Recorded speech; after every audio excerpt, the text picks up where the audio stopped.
Political school की ओर से सभी को नमस्कार।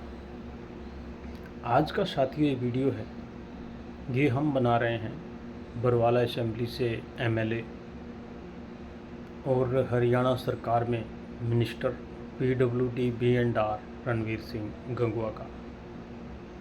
आने वाले 2029 के इलेक्शन में रणवीर सिंह गंगवा की टिकट है वो कट सकती है। क्यों कट सकती है? इसके पीछे कई रीज़न हैं।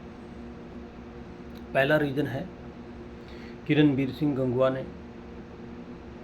33 पॉइंट कुछ करोड़ रुपए की एक सड़क पास हुई थी, रागो मंडी, लोहारी रागो मंडी है ये, और ये बरवाला असेंबली का हांसी का कुछ हिस्सा आता है।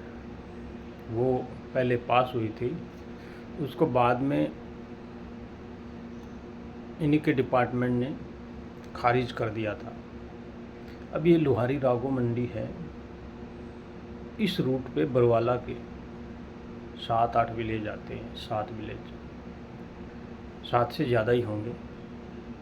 और अगर हम बात करें वोटों की, तो यहाँ वोट आती हैं अप्रोक्सीमेटली 56,580।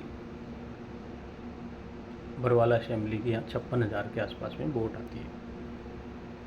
और रणवीर सिंह गंगवा जी वो जीतते थे, वो 68,000 वोट लेके आए थे और वो जीतते थे।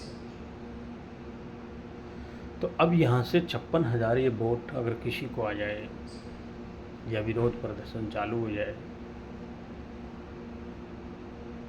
होगा आज नहीं तो कल होगा, एक दिन होगा, तो टिकट कटेगी। दूसरा रीजन है हरियाणा का चयनित गांव। अब चयनित गांव के लोगों की रिश्तेदारी है, वो भी तो बरवाला में है, नारनौत का। नारनौत के बहुत सारे लोगों की रिश्तेदारियां हैं, उसका भी इम्पैक्ट बरवाला पे आएगा 2029 में, क्योंकि रिश्तेदारियों से वोट फ़ोन के ऊपर चलता है। वोट टूटेंगी, 2,500-3 हज़ार वोट और टूटेंगी। इसके पश्चात में तीसरा रीजन है हरियाणा स्टेट की सड़कें और बिल्डिंग। साथियों, आप देख रहे हो, एक तरफ रणवीर सिंह गंगवा जी पैसे पे पैसा दिए जा रहे हैं इंजीनियरों को, सिविल का अभी और ये सारे डिपार्टमेंट का, लेकिन दूसरी तरफ क्या हो रहा है? सड़कें टूट रही हैं। एक सड़क 1 साल नहीं चल रही। कोई भी सड़क ले लो हरियाणा की, आप फरीदाबाद की देखो, गुरुग्राम, रेवाड़ी, किसी सिटी में जा कर के देख लो आप, पंचकूला, अम्बाला, करनाल, कैथल, जींद, हिसार, सोनीपत, गोहाना, महेंद्रगढ़, लोहारू, झज्जर, जींद, आपके रोहतक, उसके पश्चात में आप आ जाओ धारूहेड़ा, बावल, आदमपुर, फतेहाबाद, नाथूसरी, चोपटा, सिरसा, डब्बाली, कहीं भी चले जाओ, नरवाना, उचाना, किसी भी सिटी में आप चले जाओ, महम की देख लो, हंसी की देख लो, चरखी दादरी की देख लो, कहीं की भी देख लो, सारी सड़कें प्रदेश के अंदर 1 साल से ज़्यादा नहीं चल रही।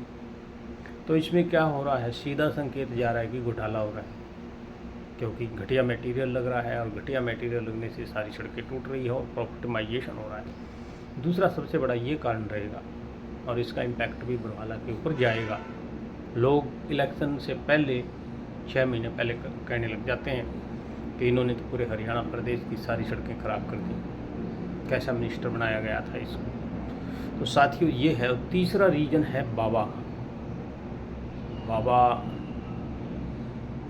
गिरी जी महाराज हैं, वो बरवाला से ही, उन्होंने पहले भी इलेक्शन के लिए नॉमिनेशन भरा था, बट वो एक्टिव नहीं हुए। अगर वो उस टाइम एक्टिव होते तो बाबा कम से कम भी 30-35 हज़ार वोट लेके आता। इस बार जो बाबा है गिरी महाराज, वो बहुत ज़्यादा एक्टिव हो चुका है, और आने वाले टाइम में वो 1 लाख वोटों तक पहुंचेगा, क्योंकि वो अनमैरिड है और MBA है। रणवीर सिंह गंगवा से बहुत ज़्यादा एजुकेटेड है। शायद रणवीर सिंह गंगवा के परिवार में MBA कोई नहीं होगा, मास्टर ऑफ बिजनेस एडमिनिस्ट्रेशन। तो वो एक वेल एजुकेटेड बाबा है, योगी हैं वो, और अनमैरिड है। तो गिरी जी महाराज जो हैं वो भी एक बड़े लेवल पे आने वाले टाइम में बरवाला के अंदर अपना जनाधार बनाएंगे, हिसार पार्लियामेंट सिरसा में, पूरे हरियाणा में बना सकते हैं, क्योंकि वो 56 गौशाला है, उसके कमेटी के प्रधान भी हैं। तो आज मैंने जो विश्लेषण किया है, आप अपने कमेंट कीजिए और बताइए कि क्या होगा, क्या 2029 में रणवीर सिंह गंगवा जी की टिकट को खतरा हो सकता है। इसका चौथा रीज़न और नोट कर लो। चौथा रीज़न है इसका, नई जनरेशन के पॉलिटिशियन अब हिसार के अंदर, जिसको नई जनरेशन के भी पॉलिटिशियन तैयार नहीं हो रहे, बरवाला में नहीं हो रहे, आदमपुर में नई जनरेशन के पॉलिटिशियन तैयार नहीं हो रहे, क्योंकि वही परिवार इलेक्शन फाइट कर रहे हैं जो पहले थे। अब उनकी औलाद आ गई, पहले इनके बाप दादा थे। तो अब नई जनरेशन के जो पॉलिटिशियन आएंगे वो भी इनके लिए बड़ी चुनौती बन सकते हैं। तो आप भी कमेंट में बताइए क्या रहेगा। धन्यवाद।